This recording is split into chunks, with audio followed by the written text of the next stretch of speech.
Okay, everyone, welcome back. We're just going to wrap here today by just talking about a couple of the roundtables, what we might have learned at these, and some of the key conversations, takeaways, that kind of thing.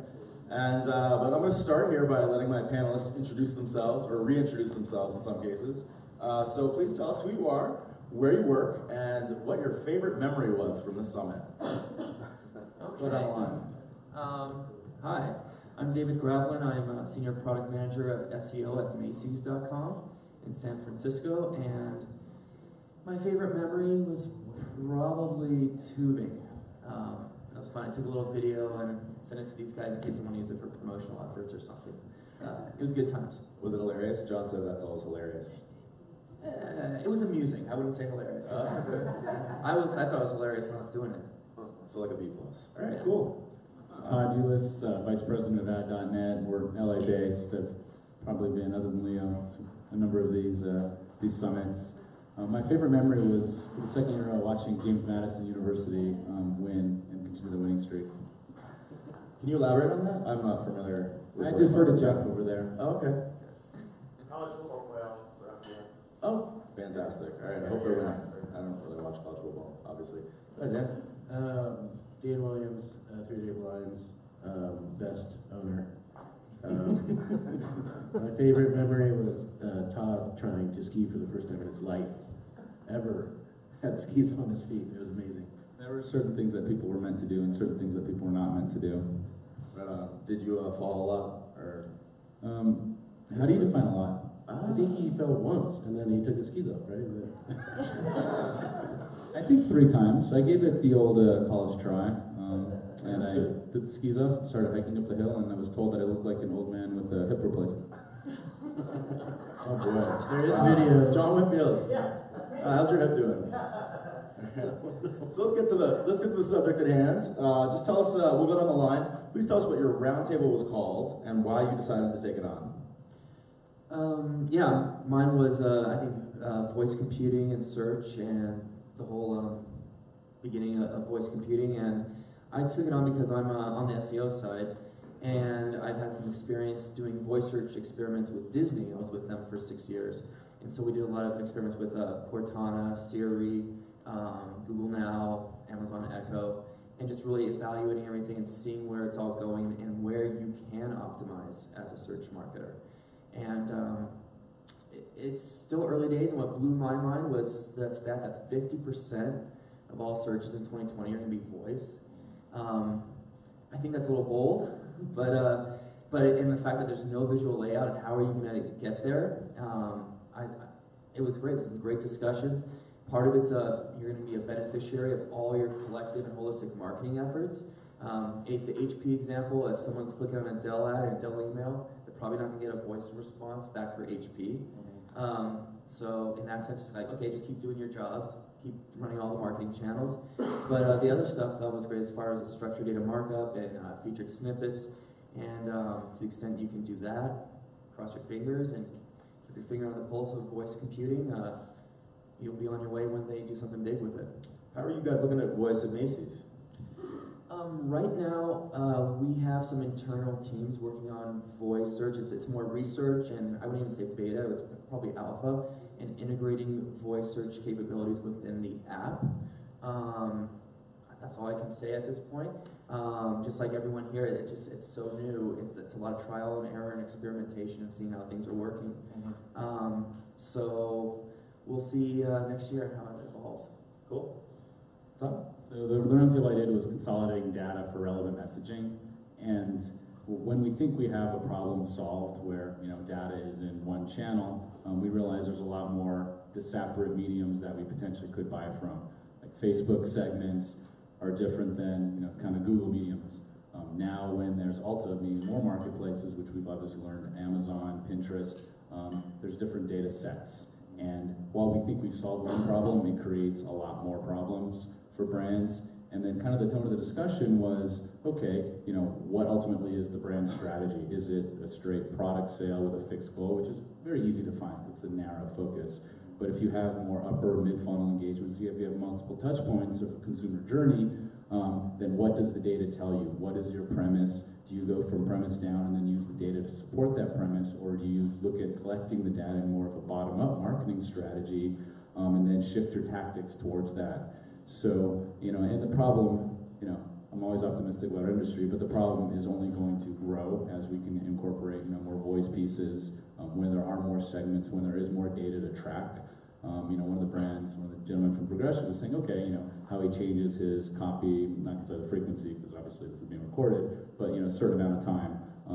Is the data going to be directional, and what will the data kind of tell us in order to change bids? One of the other gentlemen was saying, if there's a system that can automatically, kind of dynamically change copy on a macro scale based on signals, so the more data points that we have, the murkier it gets, and more so is that there are so many different points that can be assimilated into a system, and while we think we have it figured out, we're still scratching the surface.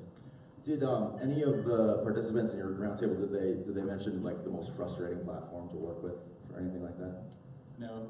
No, because they probably were looking around and seeing a few sponsors. Okay, all right, fine. Fair enough. Well, Dan, you haven't had yours yet, have you? No, it's over there, I think. It'll be awesome. So just tell us, I guess, what you're looking to impart, aside from maybe don't make your mobile site suck. Well, yeah. I think the mobile journey that we've gone on, and the fact that we market to homeowners, so they're older and kind of not the audience that you would typically think is attached to their phone, but they are absolutely attached to their phone. They're absolutely attached to social media.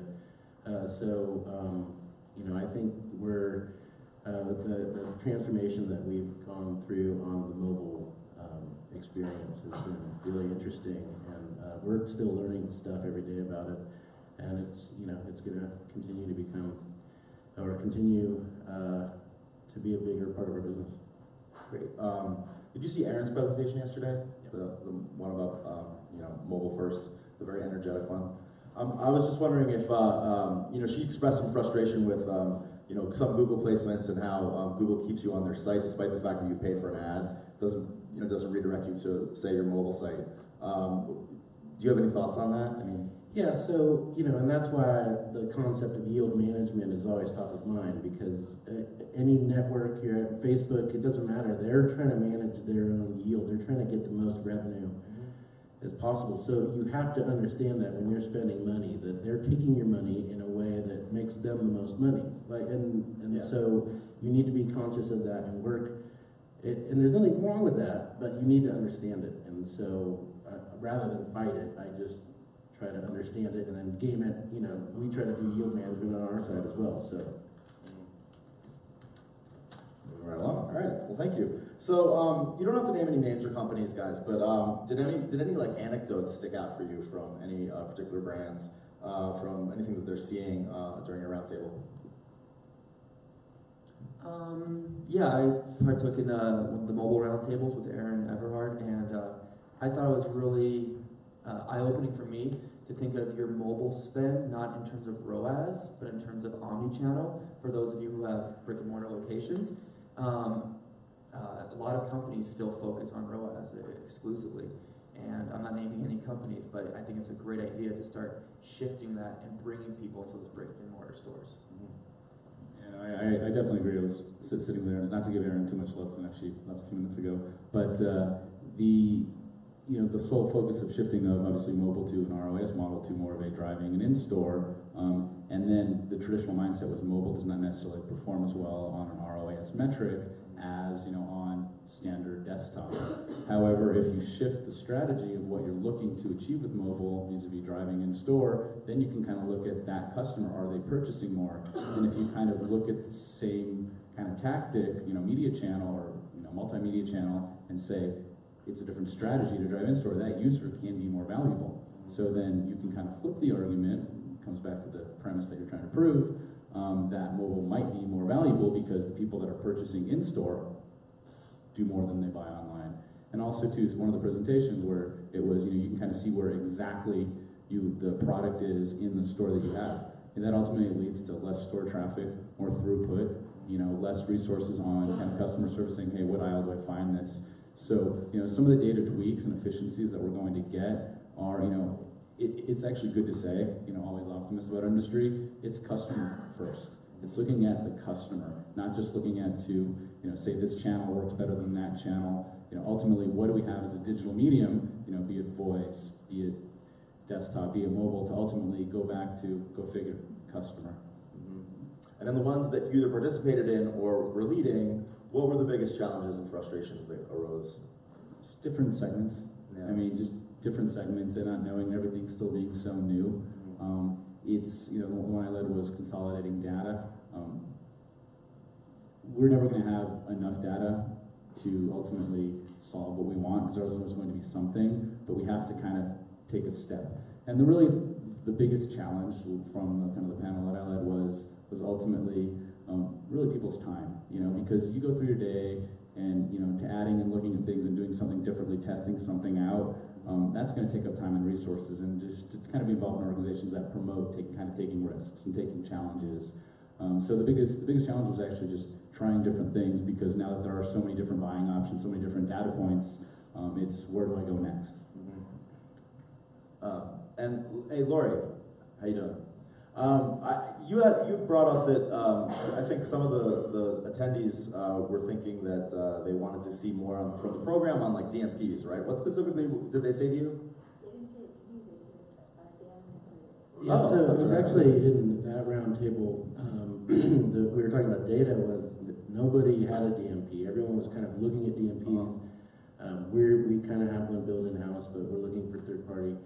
And I found that interesting. And when it comes to search or any digital or any advertising whatsoever, like having having all the data somewhere where it's digestible and actionable, is key. And I was surprised that nobody really had that.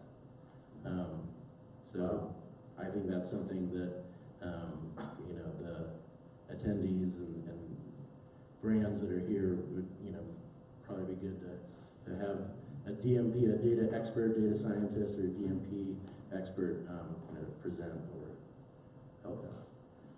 Great. So I guess last question for you before I open it up to the floor. What was missing in terms of the roundtable topics or anything on the program? I mean, what would you like to see at like a future search summit?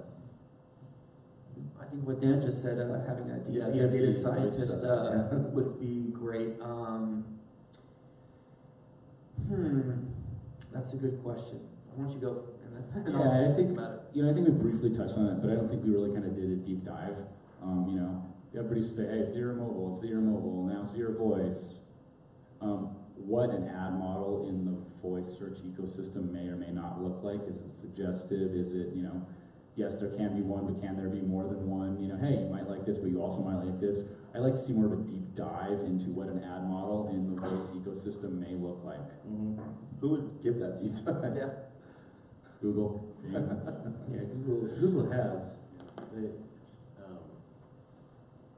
So in the home services, for example, you can say, I need a plumber, or that's going to soon be there. Like, Google, find me a plumber. We'll say, when do you want it? Tuesday at 3. Okay, I found 3 of them. How would you respond? Yeah, so it's very interesting where that's going. We'll have to tell John for the sponsored sessions. That's what we need. Well, we need somebody from Amazon too. I mean, we do need now, somebody from Amazon. Amazon. Yeah. They didn't want to come this year. They're going to come next time, I I swear. was going to say Amazon would be the They big do, one, yeah. especially with their marketplace, and if they're growing it, I would think they'd have some kind of vested interest in coming to these types of events. Absolutely. We expect to have them next time. You hear that, Amazon? We're looking forward to seeing you next time. Lori, go ahead. Home advisor too. We're recruiting home advisor right here because I think that's what Dan was referring to when he was talking about the plumber, because they're working with Microsoft. Right. That was a great presentation, by the way. Did you have a question, or was that just a comment? Oh, okay, cool. Well, any questions or comments from the floor as we wrap here, guys?